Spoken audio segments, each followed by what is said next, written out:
I was sitting with my dad and my brother watching TV, and a Navy commercial came on. And I was like, trying to figure out what I'm going to do next in my life. I was like, well, I could always serve my country. I could always join the military. And my brother said, oh, you'd never make it through boot camp. He was an Army guy. He was like, you'd never make it through boot camp. I'm not the one to dare. So I started the process, and I chose the Navy because my daddy had been in World War II.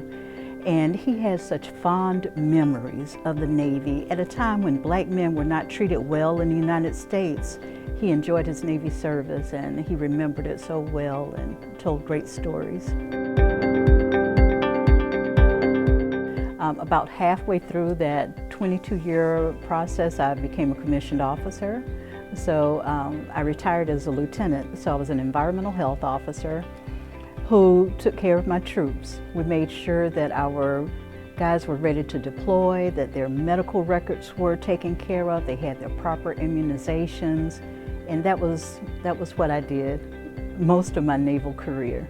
At the time, I was a member of the multicultural committee for the base. So these are things that people don't think about when they think about military, but those things are just as important in military life as they are in the civilian life. And so I was challenged. I was like, we've got this general, we need to have a great Black history program. And someone mentioned Bethune-Cookman College Choir.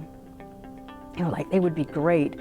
And this Master Chief told me, he was like, oh, you'll never be able to get them over here. I was like, oh no, there I'm being challenged once again. Not only did I manage to arrange for transportation, military transportation for the choir to come to San Diego, that I could introduce these young men and women to the military service, to the Navy, to the Marine Corps, and have them see that, here, this is a possible job opportunity for you.